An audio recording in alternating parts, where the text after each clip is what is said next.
Hey guys, I just want to say that if you're new to the channel, please do consider subscribing. I'm a small content creator and could really use your support. I live stream 100% of the gameplay for games that I review, and I'm also always trying to keep up with the big named movies that are being released. If you would like to support the channel monetarily, you can do so through PayPal, or even better yet, you can get yourself some merch from my Teespring store. If you want to get better connected, you can do so through the social links in the description below, and please do consider joining the Discord. If you do, you can voice chat with me through my headphones while I live stream, and you won't be recorded on YouTube or Twitch. That's all I've got, guys. I hope that you really enjoy the video. Hello everyone, and welcome. I'm Mike, and this is Mike's After Action Reviews, and this is... Hey everyone, I'm Chase. And today we are doing the After Action Review for Piranhaconda.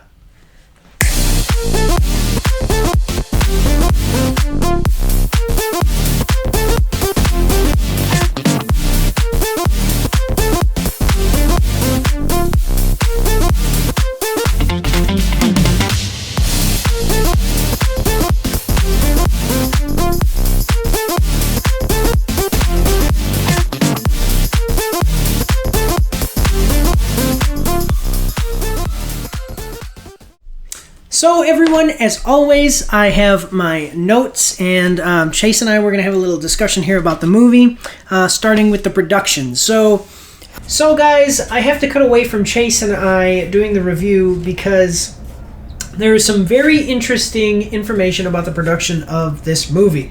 So, in the movie's intro sequence, there is a production company listed called American World Pictures, which here's their logo right here.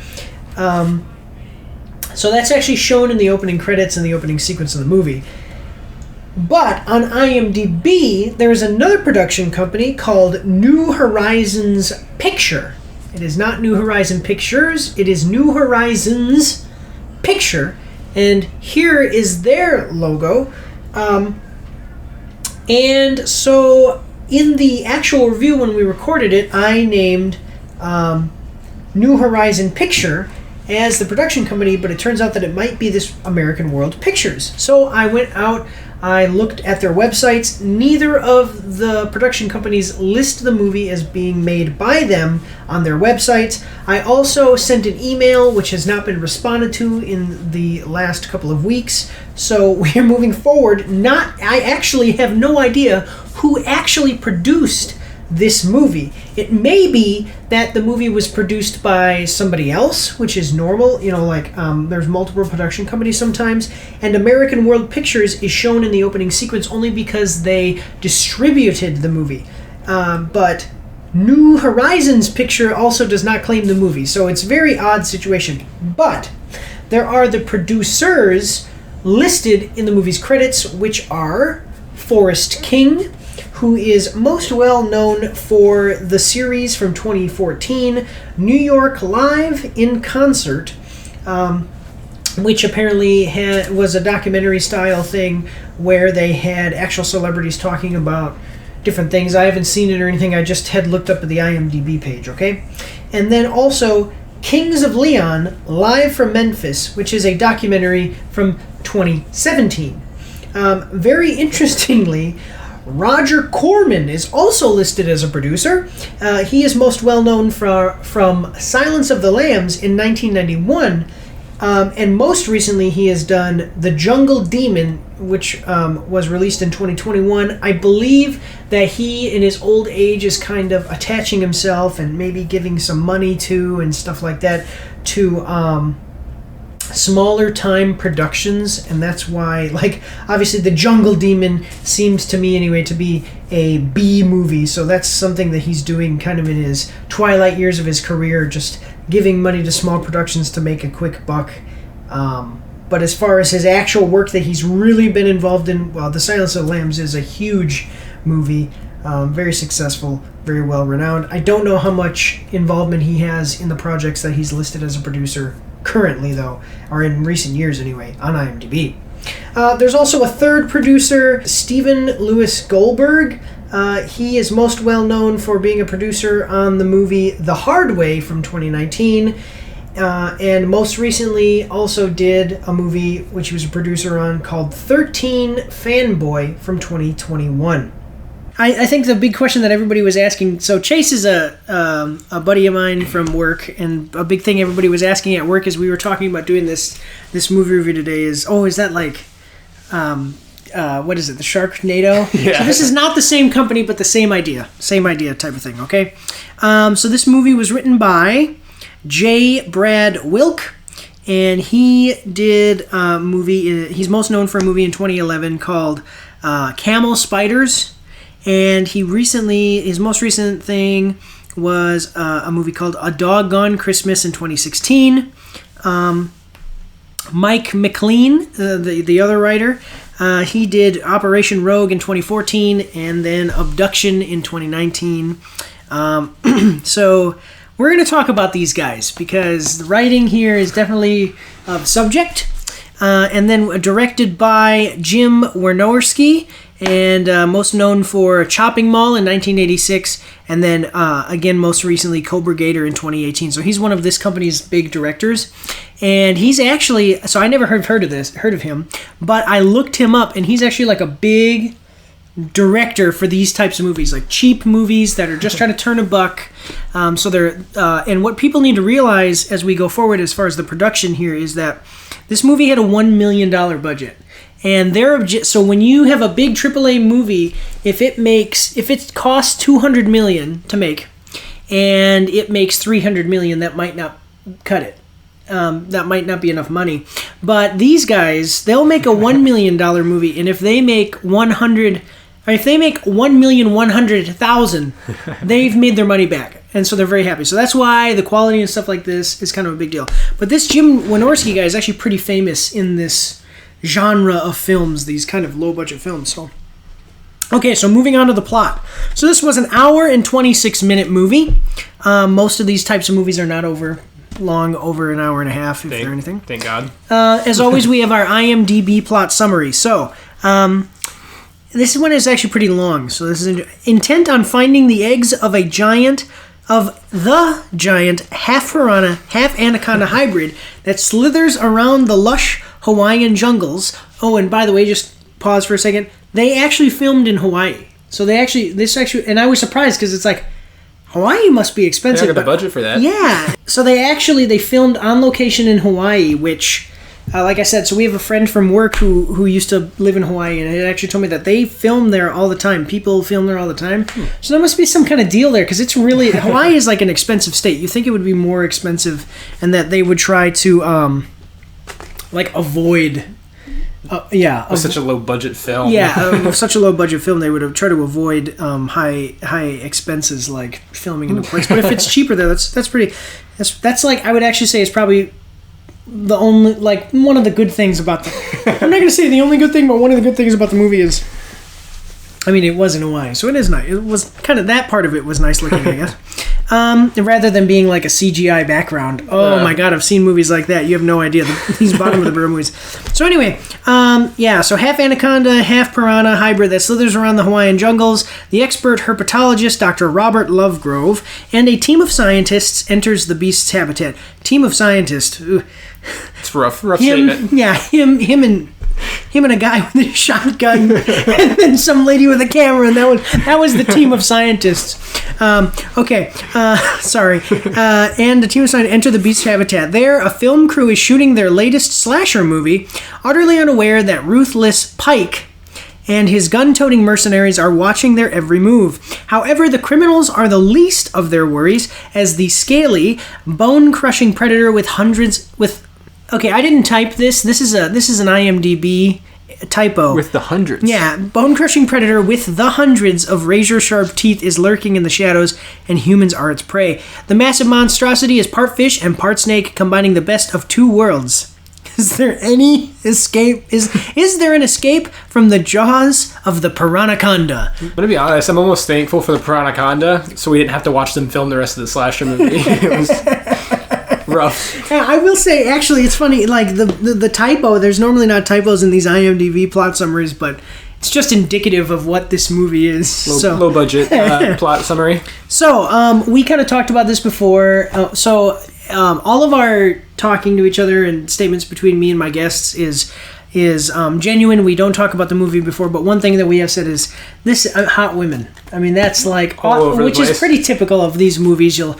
Normally they'll hire like porn stars because they're cheap, and they'll just have all the characters be like super hot chicks in scantily clad clothing. You gotta have something to draw people in with. One thing, though, is that there is no nudity, so if you're looking for nudity, that is something that people watch these movies for, too, is they'll see, like, kind of raunchy sex. Well, not when I say raunchy, I mean, like, full frontal nudity and stuff like that. So there's none of that, but there are some hot, super hot chicks,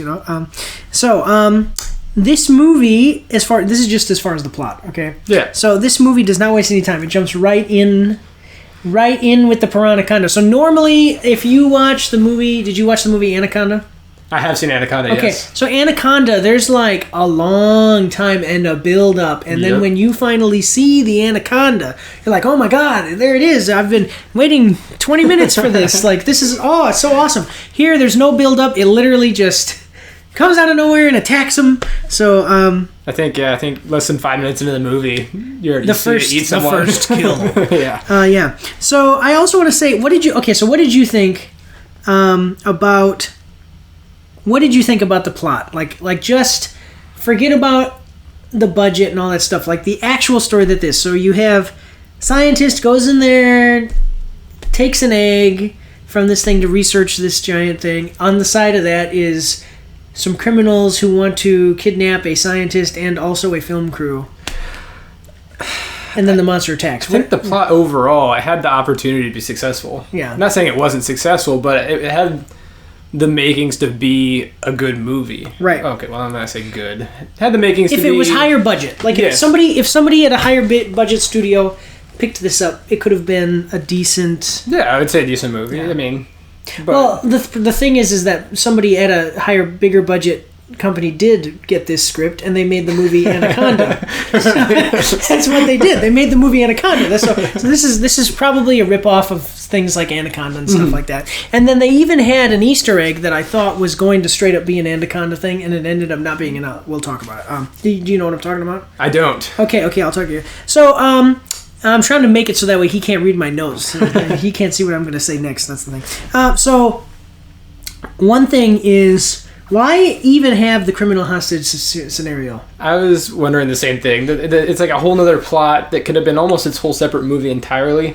Exactly. Like, you could have had, again, bigger budget and stuff like that, but if like a AAA company had made this movie, it probably would have gone herpetologist, scientist, okay, and they're filming in Hawaii, and then he's also in Hawaii, and then he finds them and is like, we need to get out of here, there's a giant snake thing, or something, and it would have been, and those two would have met. But throwing in the criminal side plot, I get that. I mean, well, why would they even want the scientist at all? See, that's a good. Yeah, you could have either gotten rid of the criminal part or the scientist part. Well, the scientist part was kind of necessary for the movie, the plot of the actual movie, not the side plot. Right.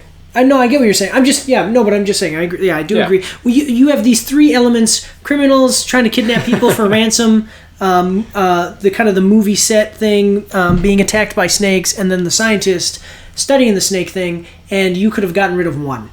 Pick one. Or pick two. Yeah, like pick two of them together. But one thing that I want to point out about this is, so the plan. Okay, so here's the plan. You and I, we're gonna do a hostage scenario here, okay? So I find out, hey, there's this really famous scientist coming to Hawaii, and we are going to kidnap him. And also, nearby where he's going to be is a film crew. Let's kidnap them too. Let's just throw... The more the people that we kidnap, the merrier. There you go. I did not understand that. I was like, why? How do you plan to kidnap both a film crew and a scientist? You know what I'm saying? Like, I thought that was a little bit... If the egg was such a secret and nobody had discovered that species before, one, how would they even know he was there in the first place? Exactly. That's what, like, the film, kidnapping the film crew made sense, actually. Yes. They probably, they could have written that, even if you kept it almost exactly the same way, they could have had it where the scientist came in to the hostage situation later. Yeah. Or whatever. But anyway, we're trying to... this this isn't exactly high art here. So there was I put this is my bullet point. I said side plot with plastic surgery wife and nerdy husband. There's just a side plot thrown in there. And this, it's literally a side plot that does nothing. So I mean, it is the definition of what a side plot is. Like, it's not connected to anything else. You just randomly see this super hot chick who looks like a porn star. I did some research. I found out she's not a porn star, but she does a bunch of movies like this with the gratuitous nudity and stuff. So she's all plastic surgeryed up and has this stupid nerdy looking husband. And they go off in the jungle and never come back. Yeah, that was one of my big things too. The whole movie I was trying to figure out what their purpose was, and it almost seems like the only time she was actually relevant is when she led the director to the nest, and the director finally died after limping through the forest. Yeah. All right. One thing that I did say, though, is that at least the movie is at least self-aware. So as far as the plot and the writing, there is some stuff where they're not taking this seriously. They know what they are. There's some dialogue where some of the characters are like, "Man, you're an idiot. Like, this is stupid." So there's that. So let's move on, though, unless you have anything else to say about the plot. Which plot? Exactly. There's a lot going on. Well, so we're probably going to have to get into spoilers. I guess we can get into spoilers. But one thing is that at Mike's After Action Reviews, this is not a spoiler review, because spoiler reviews is where I go through step by step through every single almost scene by scene. Here we're not going to do that, but I will, as we move forward, I'll just give a spoiler warning. This is open to spoilers. It's okay if we spoil a little bit. Probably it would be a good idea at the end to tell what the ending, because the ending was a little bit ridiculous. It was an ending. Yeah. But anyway, so we're going to move into actors and characters and actors. Okay. So I'm only going to name the okay actors because there's a lot of them, and there's probably just too many for a budget like this, but. So, naming the okay actors. So, we have Professor Professor Lovegrove is played by Michael Madsen, who is actually, like, a very good actor. So he's been in Quentin Tarantino movies. He was known for The Hateful Eight, most recently in 2015, and then he was in a movie earlier in 2021 called Christmas Thieves. And you're familiar with Michael Madsen? Vaguely, okay. Not a lot. Like he wasn't in Pulp Fiction. He was in like Reservoir Dogs. Yeah. So you've seen him there. I haven't seen Reservoir Dogs, but I have seen Hateful Eight. Yes. Okay, so you've seen him. Like he's a good actor. Yeah, he has a lot of potential that wasn't shown. Yeah. Well, it's a paycheck. That's the thing. Yeah. So I mean, my bullet point here is what happened to this guy. I looked him up on IMDb, and I even just like Googled it. Like, what is up with him? So he takes. On IMDb, on average, in the last 10, 15 years, he's taken 10 movie roles a year. On average. So sometimes more, sometimes less. He will just literally take any role, I guess, which is fine. I mean, you got to make money. So he's the biggest named actor in this. I'm going to tell you right now, this is what I put.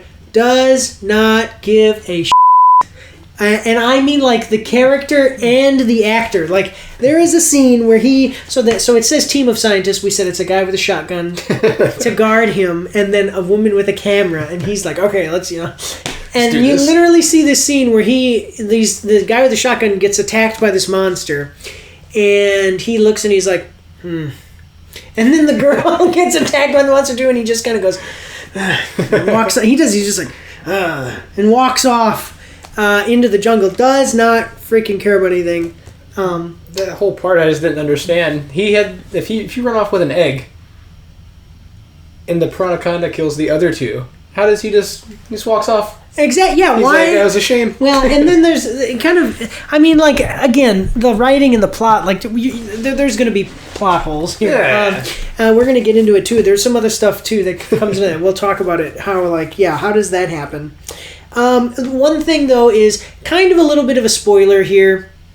Not exactly. I guess I don't know. We'll let you decide. You can decide for yourself. He's a secondary bad guy. Because he only cares about his research. He wants this Piranhaconda egg, and the Piranhaconda is coming after them. And later in the movie, like this group of people, and why did you bring the egg? If you wouldn't have brought the egg, it wouldn't be coming after us, and it just wants the egg. It's like that type of situation. It's like the classic movie where you take something from somewhere and then. Yeah. Well, the big one that I remember is Jurassic Park 2 or 3. Was it 2 or 3 where he takes the Velociraptor egg? Oh yeah. Yeah. So it's kind of like that type of that type of thing. So, yeah, he's like a secondary bad guy.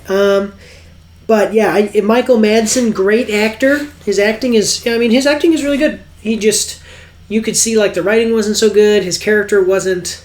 This wasn't a movie for him to show his. Yes. Yeah. So then we have Rib Hillis. My understanding is that this guy has like a nickname. So on IMDb, his name is literally Ribs Hillis. And I'm like, why? That's stupid. It's creative. It's like,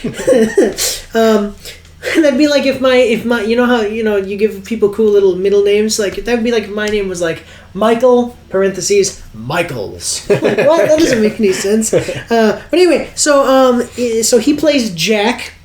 And he is known for the movie Extreme Makeover, or no, the series Extreme Makeover Home Edition. I did not recognize that. Yeah, I've seen it. Yeah. We're both married men. We've seen some of these television shows for women. But he was in the series from 2007 to 2010. And then he was also in a movie most recently called A Christmas Wish in Hudson. And I would say that he's actually not a bad actor. Not great, but not bad. Like he is like a series actor, like you know what I mean, like for series, like television shows and stuff, or a television show actor, I would probably say. I don't think it's bad for him to take a movie role. I mean, if you can get a role, you can get a role, right? Yeah. But I think that probably with better writing, he could have actually went somewhere with it. Yeah. His presence in general is just weird to me. You think so? His whole character in general. Okay. He seems very typecast.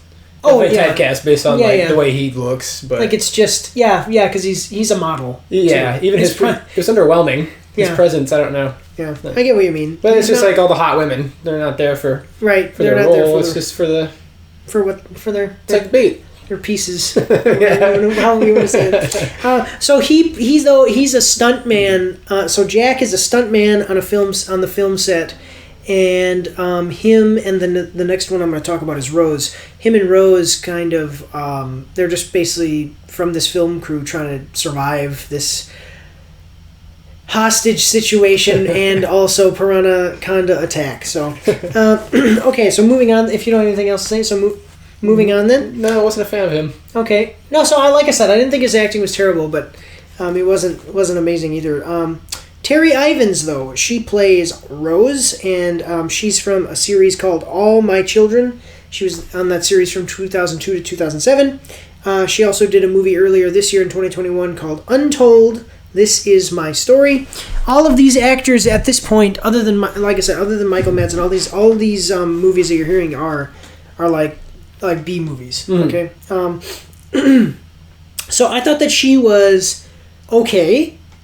I could see where in a AAA movie, her acting, even this Rib Hillis, I could see where their acting could fit in as a side character. Yeah. Or like maybe not an extra necessarily.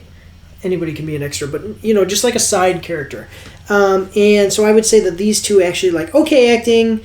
Like I said, she's probably not as good as him, I don't think, but probably like good for a side character. Aside from not knowing any of the actors' backgrounds, I actually would have said that she had the most potential to actually be in like a good film, legitimate film. Okay, yes. Okay, yeah, sure. No, I mean that's fine. I don't know. I kind of saw it a little bit more from him, but that's cool. But not bad.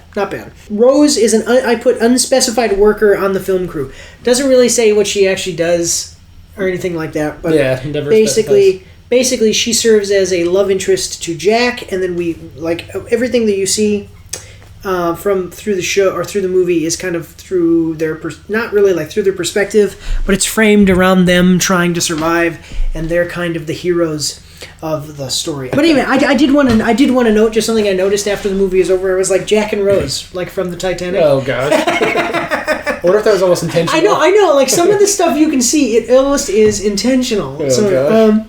So then we have Shandy Finney, who plays Kimmy Weston, and this person, Kimmy Weston was in the Sharktopus, which was a TV movie from the same production company in 2010. She was also in Garbage, So the name of the movie? Or well, most of her career. No, she was in the movie Garbage, which was actually like a AAA movie from a legitimate production company in 2012. She plays a small role, but I think that she actually... so I said Rib Hillis and Terry Irons were pretty good. I think that she actually was probably the best actress. You may not agree. You don't have to. I actually do. Okay, yeah, I think that she was the best actress. She plays the... plays the arrogant lead actress from the film crew. Okay, very arrogant. All of her comments throughout the whole thing. It's like, look at me, I did this. Why are we? It's hot out here, and I'm walking in the jungle without my shoes. And she plays that kind of character. A kind of a stereotypical character. But I actually think that she, just the way the lines, you can tell the way the lines are delivered and stuff like that. I think that she was the best actress, and there might be a future for her because, like I said, she was in this movie Garbage, which was a legitimate film. It has a star-studded cast. It was a really good movie in 2012. I guess it was a really good movie about a garbage man. I think it was like a parody. It was like a garbage man finds Cuba Gooding Jr.'s iPad or something like that. I don't know, but it was a comedy. It was a pretty good comedy. So, okay, last but not least, we have Michael Swan playing Pike. Pike is the bad guy. This is the main... The main or the henchman? The main antagonist. The main guy. We do have another henchman that is prominent in the movie, but like I said, we're only talking about the good actors here. Some good actors. And he was in the show, As the World Turns, the series, from 1986 to 2002. So that means that probably he's not a bad actor. Was that 18 years? Yeah. He can't be too bad if he made 18 years. Probably he's like in his twilight years of acting and he just like took a check, but you can see like his acting skills here. I don't know personally As the World Turns, the series, but it's probably one of those things where you'll see a really good actor that is good, and you'll see them act really bad and you go, they must have just not cared about this role. Probably that's the situation with this guy here. See it. He was also in a movie called Dirty Little Deeds, which is a TV movie released earlier this year in 2021. Okay, I've heard of that one. Have you? Okay, I've not seen it, but you've heard of it. But it's also like a B movie. It's a TV movie. So, so I put he seems like an okay actor, but does not seem to give a crap about this role. Like he did. No. He's just like, give me my paycheck. So, so he played... Pike is basically pretty much a generic bad guy. One thing about Pike in the movie is that he says... So in the beginning, before everything really starts to kick up where they discover the monsters eating people and stuff, is he says, like, I'm not leaving until I get paid. Because they're going to capture this film crew and this professor. And he says, I won't leave until I get paid. And then he decides to kill all of the hostages... as revenge because his girlfriend got eaten by a monster. Now, if my girlfriend got eaten by a monster, I want to kill the monster, not the... Yes. Yeah, so it's a goofy writing, but yeah. As if it was their fault. But, yeah. But probably, like I said, probably an okay actor just showed up for a paycheck or whatever. Well, he even chose to stay after he saw that it was there. He had the whole film crew. He could just end the scientist. You could have left. You could have just leave. You would still have your bimbo wife. You could no, exactly, because he sees in the recording first, and he doesn't go like, "Hey, we need to get out of here." So, so those are the big actors from the film. So we're gonna move into the miscellaneous section. This is where, like I kind of told you before we started this is kind of where most of the review goes. So we're gonna go through a couple of things. First thing is terrible CGI.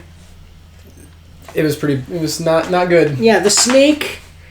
I think one thing is even the special effects, because the egg, you see the egg immediately in the beginning and it looked like it was made of... Very poor, like a painted potato. It was very poor quality. Okay, so terrible CGI. I got bad writing. So at one point, well, this is kind of later, but so at one point they get kidnapped and taken to this mill. And then Jack comes in and he's going to save Rose, just like from the Titanic. It's literally the plot of the Titanic. No, but he's going to save Rose, and they have a pyrotechnics expert from the film crew, and he's So the pyrotechnics expert from the film crew goes with him and gives him basically like dynamite and everything like that. And they blow up the mill. And I was like, why? Why did they blow up the mill? The hostages are in there. Agreed. Well, he was like, we're going to handle the situation. Everybody else was outside. Exactly. The snake, the Piranhaconda was outside, but they look cool. Well, this was the thing. From a production value and story perspective, this made no sense because they did not have the production. This is not a Michael Bay movie. They did not have the capability to make cool explosions. I'm like, this is bad, man. Like, actually, 900,000 of the money went towards the explosion. Well, and so another bad movie that I did was Robo Vampires. Okay, so definitely check that one out. Check out Robo Vampires. I did that with a couple of my friends from before, and they had nudity in that. And all of us said, like, that's where the money went. Because that movie had a budget of $5 million, and it was worse than this. Oh, my gosh. And we were like, that's where the budget went. So, yes, probably this one explosion was like the whole thing.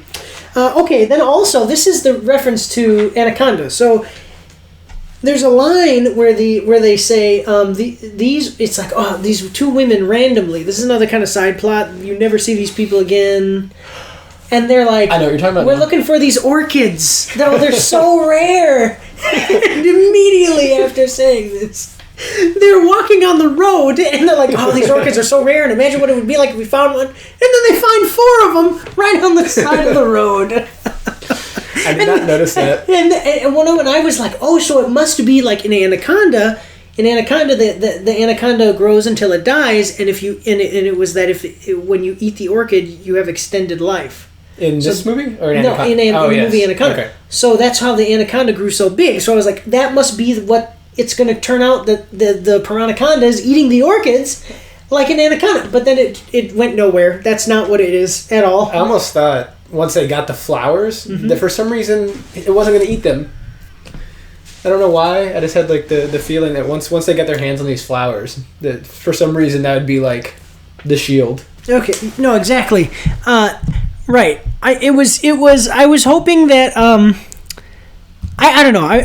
There's some plot strands of the plot that just go nowhere here, and so I was hoping that they would have tied some of them up, but yeah, it ended up being just nothing.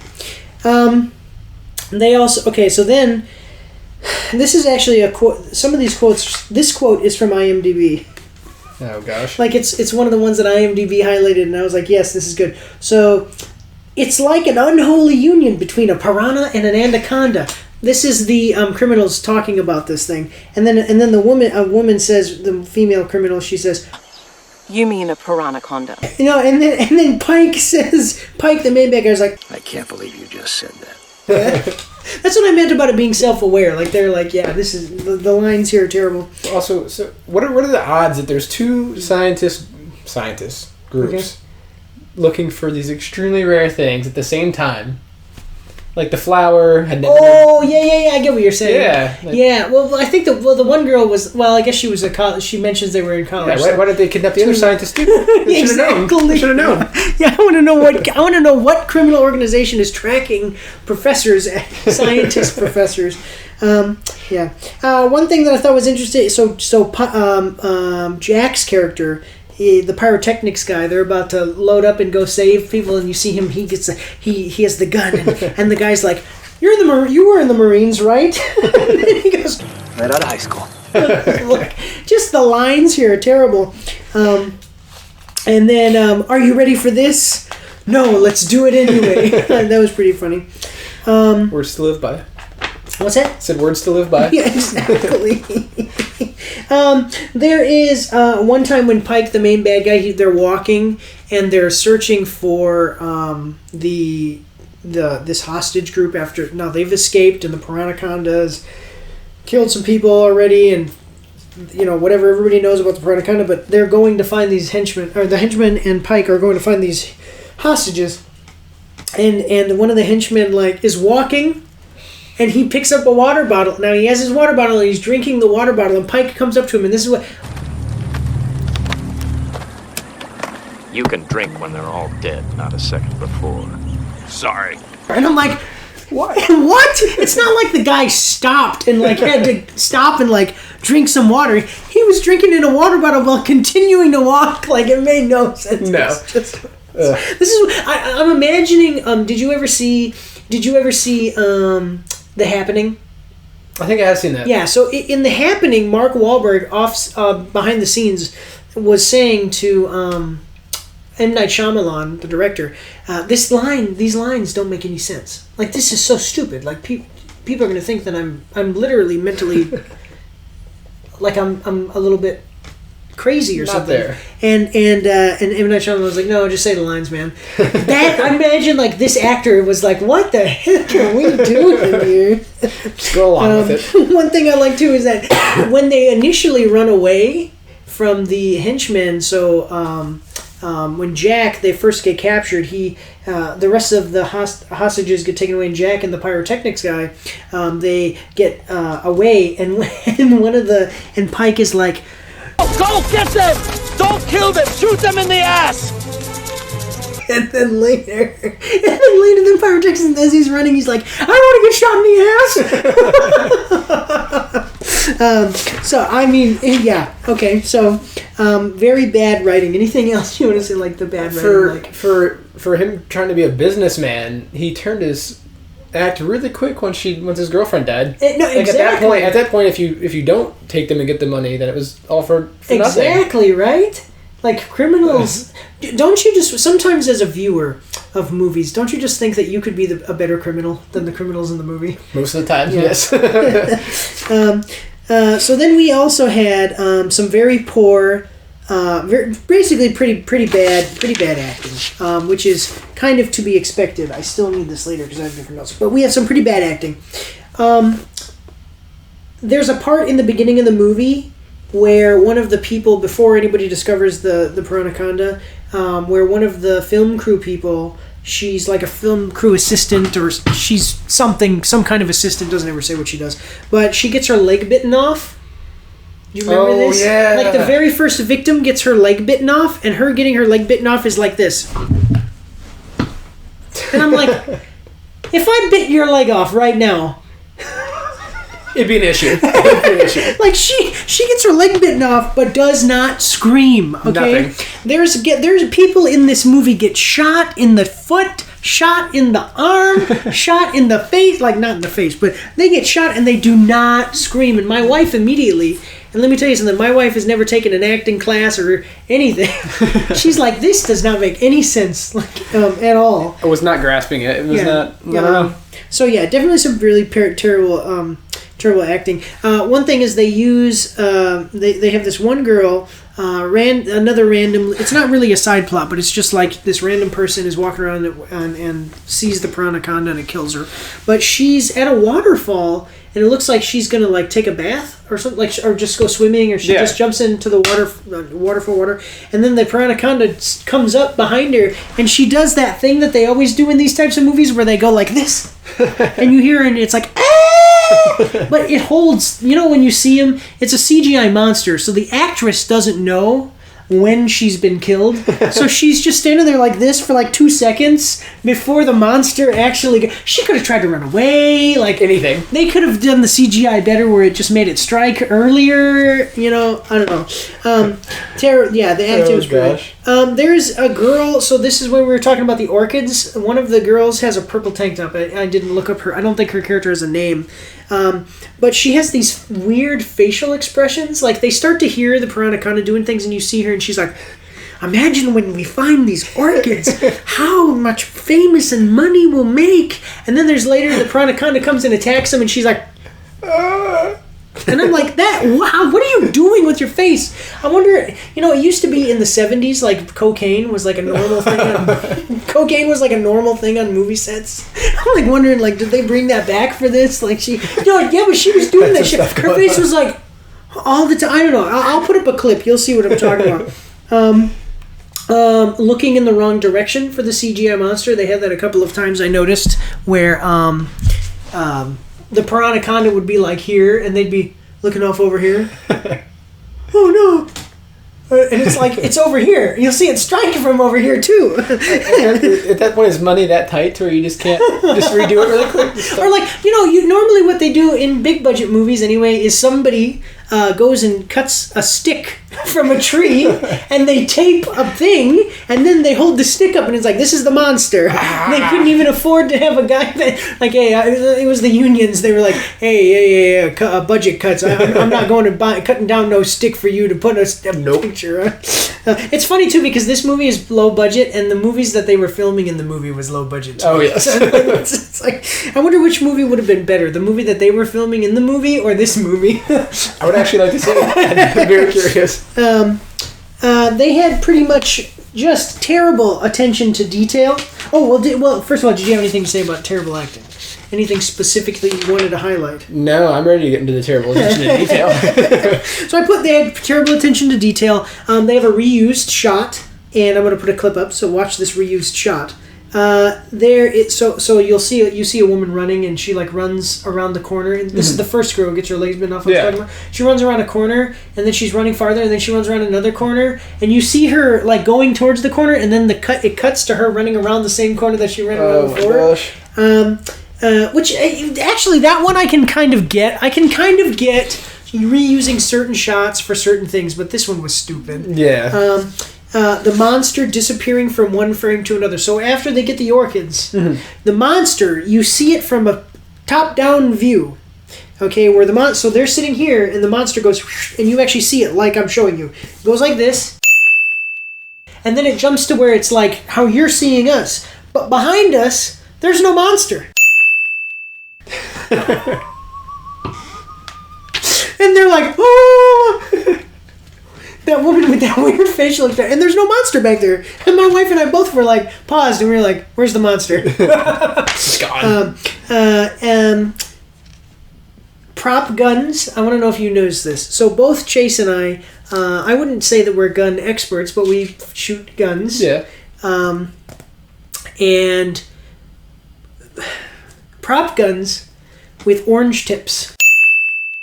I didn't even notice that. Did you notice the gun with orange tips? There's a shotgun. There's a guy with a shotgun his shotgun has an orange tip on it, which means that it's a child's gun. It's like a child toy. Nerf guns have orange tips to let people know. Also, aside from the prop gun, there later on in the movie, after a couple of them have been killed, they find a random dead guy. The body of a random dead guy? Yeah, right towards the end, and he takes his gun. What killed that random dead guy? Well, they did mention the hairball. They think that the snake vomited him up. Oh, really? Yeah. Okay, they so called I him like a big missed that. hairball or something. Okay, because I was saying like the snake eats people whole. So so maybe I just missed that. But yeah. But still, throughout the whole movie, every victim, it never ate it whole. You either saw a leg fly over here or an arm go there. Well, yeah, but you would see their feet. So you see the snake attacks, it goes, and it's like somehow its mouth is like so sharp or whatever that when it bites, which snakes' teeth are not that way. No. But when it bites, the feet are left sitting there. So that was interesting. So is there anything else though that you want to mention about the kind of the miscellaneous section before I have some notes I want to go over, but anything else about the movie before we get into final review scores? I did not understand okay.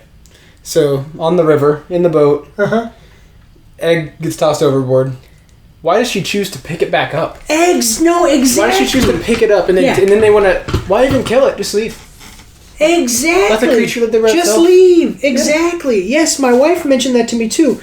One thing is that I thought was funny is, first of all, I don't know of any animal whose eggs secrete a green goo after they've been taken out of the nest. Yeah. So that's something that happens with the eggs. But then also, how many scientists do you know that carry around Walmart Tupperware containers to put eggs in? Right. So this professor, he picks up this egg and he puts it into a container, and it's like clearly one of those Tupperware containers at Walmart with the twist top, you know? And I was like, come on. I don't know anything about the sense of smell of a Piranhaconda, but you would think they was like sealed airtight. Exactly. That wouldn't even be able to smell in the first place. No, really, exactly. No, that's the thing. there's that. I put so one thing, credit where credit's due. I actually thought so. A lot of times in these movies, not only is everything bad, but also like the camera quality is really bad. I will say that this movie, the camera that they used was pretty good, Except for on the river. except for on the river. During the river scene where they're on the boat. Yeah, Not the it's greatest. like very fuzzy. Very fuzzy and then very shaky. Well, expected a little bit shaky probably if they're actually going down the river, but Yeah. I guess. The only thing, and then lighting. So I have two lights set up. Our lighting here, I was going to say this at the end, but I'll mention it now because we're talking about lighting in the movie. Our lighting here, this is kind of a new setup. I've never done. Well, we did one other one and we did it in another room, but this is like a new setup. I'm trying to improve the lighting in this situation here, but so the lighting here isn't the best. But like in the movie, they have a good quality camera, but no lighting, no lighting at all. And so you can see like the video quality is actually pretty good. Some of these movies almost look like they're filmed on a home camcorder. on a Nokia. Yeah, exactly. Okay, so now we're going to go right back onto the bad stuff as we've been talking. Yes. There is henchmen with crossbows. Yeah. Why? Well, I own a crossbow. I have a crossbow in this house right now. I have that crossbow because I lived in a place. Where I couldn't have a gun, and it was not illegal. It's not illegal to have a crossbow because it's not a firearm where I lived. So I had the crossbow, and I shoot with it every once in a while, but no way am I bringing a crossbow to a place where I'm going to have to handle hostage. What am I going to do, kill the one hostage? Yeah, no, I didn't understand that the whole time. I don't even think I ever saw them fire the crossbow. Yeah, no, they never, yeah. Yeah. Yeah, exactly. People never see this giant snake coming. There's one time when they see there's one time where you see someone go, oh wait, I hear something, and then the snake comes out. Otherwise, even the orchid girls, that was one, you see it just comes around them, and as it's going around them, they don't notice huge, it. and it's in the woods. It's 100-foot long snake. It's a giant snake. Like it's how big would you say that it is? Like for tall, like as tall as you. You're like 6 foot. Yeah, huge snake, like massive snake. Not very quiet. Yeah, and it's so it never noticed it. One thing that's quite interesting is they have random cuts in the movie to stock scenery. You know, what do you mean? So like between scenes, they'll just show stock scenery. I'll show a clip. I'm gonna show a clip, but and then also stock wildlife. Oh gosh. You know what I'm talking about? Yeah, I think this. So. Yeah, so it happens pretty quick, but it was random. Like the frog. Yeah, the frog. It made no sense. Yeah, and it was like, what is going on here? And there's very much a difference you could notice in camera quality between the two, anyways. Because it's stock footage. It stood out. They do this thing that low budget movies do sometimes, where there's a red coloring on the screen when someone dies. It's like a blood effect, like a mist, but it goes on the camera. Like it would be like if there was mist on the camera on the lens around the bottom of the video right here, instead of it just spraying up into the air or something. So that was ridiculous. I have a question. Well, one thing first before I ask you this question: the theme song. What'd you think of the theme song? They have an original song. Oh God! That's probably where a lot of the money of the budget went to, paying some guy to write the theme song. The person who sung it actually had a pretty good voice. Yeah, I mean, it was very, very cheesy, but I actually liked it. It gave it like a personal touch. It did its job. So, so that was kind of interesting. It had its own theme song. But let me just ask you this: does this monster look anything to you like a piranha? No. Like if you saw this thing coming, you wouldn't go, "Oh my God, a piranha thing!" You'd go, "That's a giant, weird-looking snake." Yeah, right. I didn't notice until the river scene either, the fin on the back of it. Oh, right. Yeah. That like they call it a Piranhaconda. Nobody's ever studied this thing before. It's very rare. How the heck does anybody even know that it looks like a piranha? Exactly. So I thought that was it. Yeah, it's just stupid. So this movie, its parts are not exactly, like, I don't think that there's anything really good, exceptionally good at all about this movie. So this is definitely, and we've talked about, like, we already kind of knew, our objective in watching this was to find a movie so bad that it's kind of good. So, coming into our final statement and review score, coming into this, we knew it was a low-budget movie. It was going to be bad. What do you have to say about the movie? And then on our scale, what do you think about it? So, I feel like it had a lot of potential, like we talked about, if you would have just cut maybe one of the side plots out. I didn't have high expectations going into it. Yeah. You watched it before me. It wasn't as bad as I thought it was going to be. Okay. Would I watch it again? Probably not. It's rated as a horror movie. Like, it actually says horror under its genre. So would you say it's horror? No. I mean, it depends on who's watching it. And I don't think Pink Mist and quite qualifies as a horror film. But okay. Maybe they could have made it more of like a thriller, like a jump scare type movie. I think it would have done a little bit better that way. Do you think did it make you laugh? That's usually what people look for. They look for like a movie so bad that you laugh. There was a couple moments, especially like towards the beginning with I can't remember her name. The actress, the main lead actress. Oh, okay, yeah. Just some of the comments that she makes. Yeah. Her like snarky, like I've done this, I've done that comments. Bad attitude in a survival situation. Like, we don't have time for you, woman. It did that job though. It did make me laugh. So final review score. So here at Mike's After Action Reviews, we have the 5-tiered system. We don't use numbers. So it's bad, below average, average, above average, and excellent. Where would you rate it on there? And then that's before we go into the reverse scale, like I talked about. But so, would you say that it was... For the genre of movie it is and what it was expected to be, I'd say it was average. You say it was average? Okay, so... Okay, but it's a bad movie, though. That's what I'm saying. Like, so that's the intention, though. That's what right, you said, it's to make a quick buck. Right, so, but it's a bad movie, but then on kind of the reverse scale, you'd say it was average. Yes.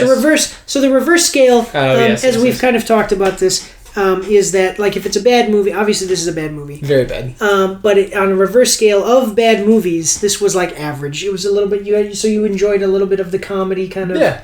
Okay. So I want to say, you probably liked it more than I did. Well, I can say that you liked it more than I did for sure, because I'm going to tell you. So, would you recommend people watch this for a good laugh, or no? Okay. So I'm going to say that. So this movie was obviously self-aware, which I said in the beginning, but I still thought it was completely ineffective. Like, I really do. I think it was ineffective. Being aware of the fact that you're not good does not necessarily make it funny. Yeah. I think it was trying too hard to be stupid funny. And that made it really, really just dumb. The one thing that I really laughed at is when the snake would leave people's feet behind when it killed them. And the director, for whatever reason, there's a scene where the director of this film crew or whatever, when he dies, I thought that was funny. And those were like the only times that I thought anything was funny. So I'm going to say, obviously, bad movie. Okay, guys, I'm sorry. We're back. Yeah, we're back.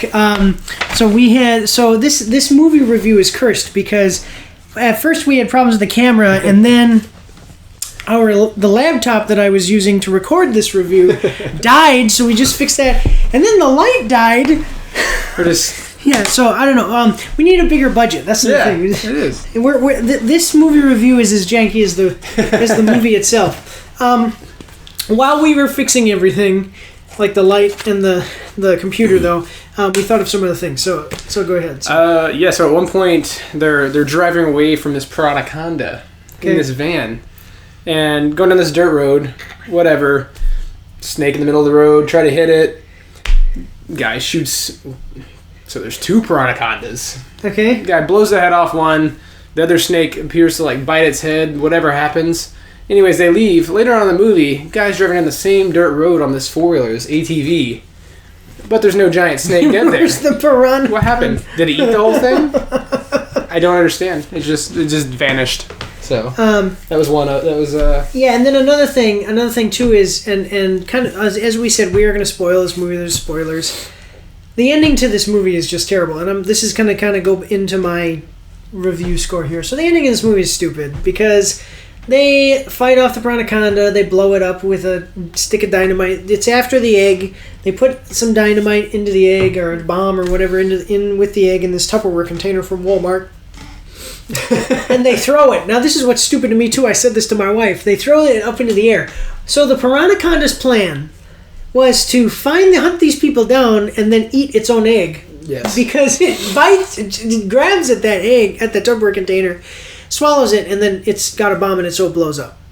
And then after that, we get one of those scenes where it's like, okay, we made it, we're good. Yes. And then immediately, just like a train hitting somebody, boom, a third Piranhaconda out of nowhere rolls over him and kills him. So I was like, okay, whatever. I guess it was all for nothing. It was stupid. And then also this bomb that they put in the Tupperware container to blow it up. It wasn't from the explosive guy earlier in the movie. He had explosive. They found this one right beside a conveniently parked four-wheeler. Oh, yes. Okay. No, I don't know. It was so stupid. The ending of this whole thing was stupid too. Maybe if it had a little bit, I don't know, if there was some kind of payoff to this, it would have just been, but it doesn't seem like they knew how to end it or what they wanted to do. So, but that moves it. Okay, so moving into my review score, continuing with my final statement of review score. So, as I said, movie's completely ineffective, even though it's aware that it's bad and it tries too hard to be stupid funny. Garbage. I would say that this is a bad movie. Okay, so 2 thumbs down, bad movie. And then on the reverse scale, I'm still gonna say, like you said, average. I'm gonna say bad still. I wouldn't even... It's bad. Maybe, yeah, like it's bad. Like, I mean, it's not funny bad. It's not like it's so bad that it's good. It's like, it's really bad. I would say maybe a below average, but like this is not... I watched this, and we were going to have a third person come and do this with us, and they weren't able to be here, and that's fine. But we watched this, and as I was watching this, I've done these before. You haven't done a movie review with me before. Yeah. I thought to myself, like, man, I'm sorry. Because... you're going to watch this, and it's not even funny. Like, it's not even funny bad. Like, it's just... I was able to bear through it. There were some parts that I was like... That kept me going to the next part. Well, maybe B movies are more your thing than they are mine, I guess, or... Maybe. We'll see. I'll have to watch more. Yeah. Well, yeah, the next one. Hopefully, we'll have Chase back for another review at some point. So. I need more comparison. I haven't seen a lot of B movies. Exactly. So maybe we'll do a Sharktopus, though. Oh, God. That actually sounds like it's worse. We'll see. But, all right, so here at Mike's After Action Reviews, we've got... It's definitively a bad movie, and then on the reverse scale, it's so bad that it's either average bad... or it's bad. So, between average bad and bad. So that's what we got. Definitely, if you're that curious, I mean, check it out. But if you're weak of heart, or if you have any emotional instability, don't watch this movie because you might just want to kill yourself by the end. So, that's a good warning. That's fair. Exactly. But that's all we got. We want to thank you very much for watching. You're definitely going to have enjoyed this review more than the movie. So, but that's all we got. Again, thank you very much for watching. God bless you all, and have a good day.